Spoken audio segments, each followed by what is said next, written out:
What's going on, guys? Joe Callari here, Heartletics.com, online fitness coach, certified personal trainer, certified nutritionist.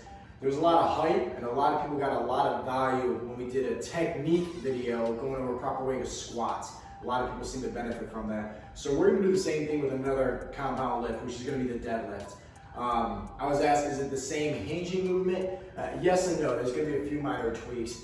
Now, before we get actually started into the deadlift itself, let me first say this, that this is a compound lift. This is a dangerous exercise if you do not do it with proper form.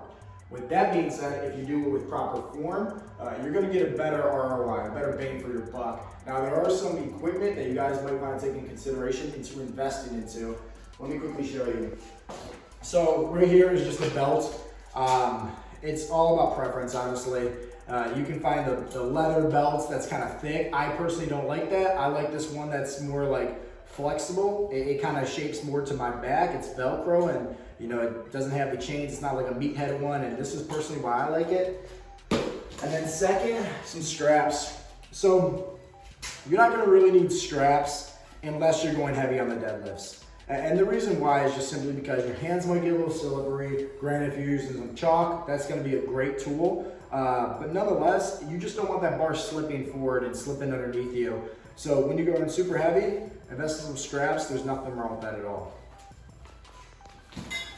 So now for proper form for the deadlift, you basically want to make sure that your feet are shoulder width apart. Very similar to a squat almost. You know, with a squat, you want to make sure feet are shoulder width apart. And once again, I use the analogy, shutting the dresser door or you know the drawer right behind you using your butt because you're holding on to something. You want to make that kind of similar with this. You want to make sure that you're just going down, right? Your butt is going back first, hinging at the hips.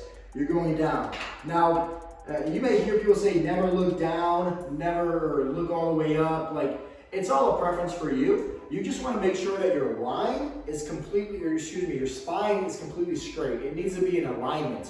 So if I was going to look down, there's nothing wrong with that at all. Now, if I'm arching my back like so, that's where there's going to be an issue.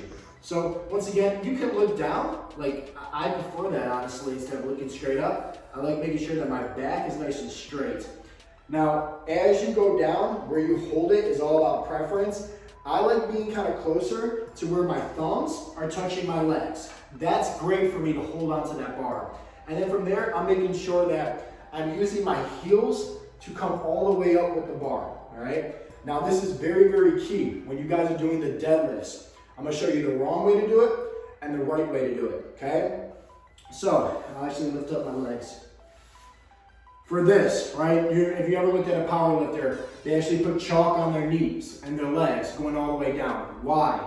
Well, it's simply like this. If I was going to, let's say, use this as I'm doing the deadlifts with this easy bar, okay? Here's perfect alignment, okay? Going all the way down, I'm there, and I'm popping all the way up. My back, my spine is completely straight. You notice that the bar is touching my legs the entire time. It's sliding up my shins, sliding up my knees, sliding up my thighs, and then I'm coming up at the very top, hinging, keeping my back nice and straight, perfect alignment, okay?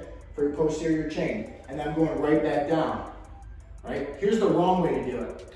You might go down in position, everything's good. But if there's a little bit of space between here and your legs, the bar and your legs, think about it. Your shoulders are gonna be arching, right? They're gonna be like this, you're gonna be rounded, which means initially, your back is going to be rounded. So that's the wrong way to do it. You want to make sure that you're going all the way down. That bar is touching the leg the entire time. All my weight is on my heels. Once again, my toes can be wiggling around. I'm up in the air. All right, I'm looking straight up or I'm looking down. Doesn't matter as long as my back is straight. I'm coming all the way up with it. As far as your knees going over your toes, it honestly doesn't matter because as you're coming up, you're putting it all the way back on your butt and then coming up and hinging. So let me show you with the barbell. So feet shoulder width apart, hinging, going all the way down, grabbing down that bar, make sure that my thumbs touch my legs, okay? I'm grinding that bar up my shin, keep my back nice and straight. And then once again, hinging forward, keep my back nice and straight, sliding down my thighs, sliding down my knees, sliding down, okay? All the way up,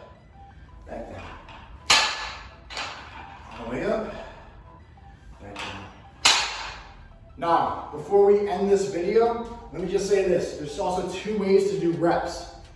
1, if the weight is light, it's fine to do touch and goes. Touch and goes is basically like this. Now lift up.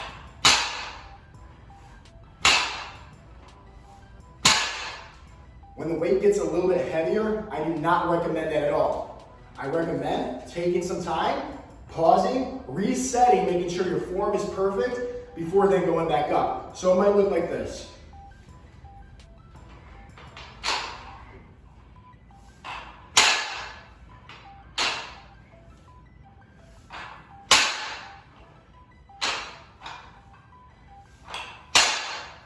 And that is when the weight gets heavier. So hopefully you guys enjoyed that instructional video. Let me know if you guys have any questions.